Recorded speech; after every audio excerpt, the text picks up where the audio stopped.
ತಮಿಳಿನ ಖ್ಯಾತ ನಟ ಅಜಿತ್ ಕುಮಾರ್ ಅವರ ತಾಯಿ ವಯೋಸಹಜ ಅನಾರೋಗ್ಯದಿಂದ ನಿಧನರಾಗಿದ್ದಾರೆ. ಅಜಿತ್ ನಿವಾಸಕ್ಕೆ ಈಗ ತಮಿಳುನಾಡು ಮುಖ್ಯಮಂತ್ರಿ ವಿಜಯ್ ಭೇಟಿ ನೀಡಿ ಸಂತಾಪವನ್ನು ಸೂಚಿಸಿದ್ದಾರೆ. ಈ ವೇಳೆ ವಿಜಯ್ ಅವರೊಂದಿಗೆ ನಟಿ ತ್ರಿಷಾ ಕೂಡ ಭೇಟಿ ನೀಡಿದ್ದು ಸಾಂತ್ವನ ಹೇಳಿದ್ದು ವಿಶೇಷವಾಗಿತ್ತು.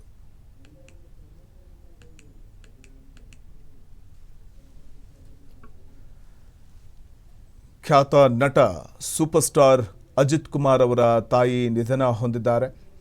ಈ ಸಂದರ್ಭದಲ್ಲಿ ವಿಷಯ ಗೊತ್ತಾಗ್ತಿದ್ದ ಹಾಗೆಯೇ ತಮಿಳುನಾಡಿನ ಮುಖ್ಯಮಂತ್ರಿ ಮತ್ತು ಇಳೆಯ ದಳಪತಿ ವಿಜಯ್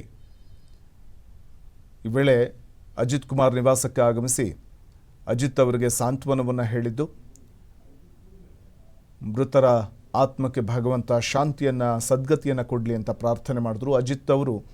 ಅಜಿತ್ ನಿವಾಸಕ್ಕೆ ವಿಜಯ್ ಆಗಮಿಸ್ತಿದ್ದ ಹಾಗೆಯೇ ಅಜಿತ್ ಮತ್ತು ವಿಜಯ್ ಇಬ್ಬರೂ ಕೂಡ ಆಲಿಂಗನ ಮಾಡ್ಕೋತಾರೆ, ತಪ್ಕೊಳ್ತಾರೆ. ಅಂದರೆ ವಿಜಯ್ ಅವರು ಈ ಸಂದರ್ಭದಲ್ಲಿ ಅಜಿತ್ ಅವರಿಗೆ ಸಾಂತ್ವನವನ್ನು ಹೇಳ್ತಾರೆ. ಜೊತೆಗೆ ವಿಜಯ್ ಅವರ ಜೊತೆಗೆ ಮುಖ್ಯಮಂತ್ರಿ ವಿಜಯ್ ಜೊತೆಗೆ ತ್ರಿಷಾ ಅವರು ಕೂಡ ಸಾಥ್ ಕೊಟ್ಟಿದ್ದು ಈ ವೇಳೆ ಅಜಿತ್ ಕುಮಾರ್ ನಿವಾಸಕ್ಕೆ ಆಗಮಿಸಿದ್ದನ್ನು ನಾವು ಕಾಣಬಹುದಾಗಿದೆ.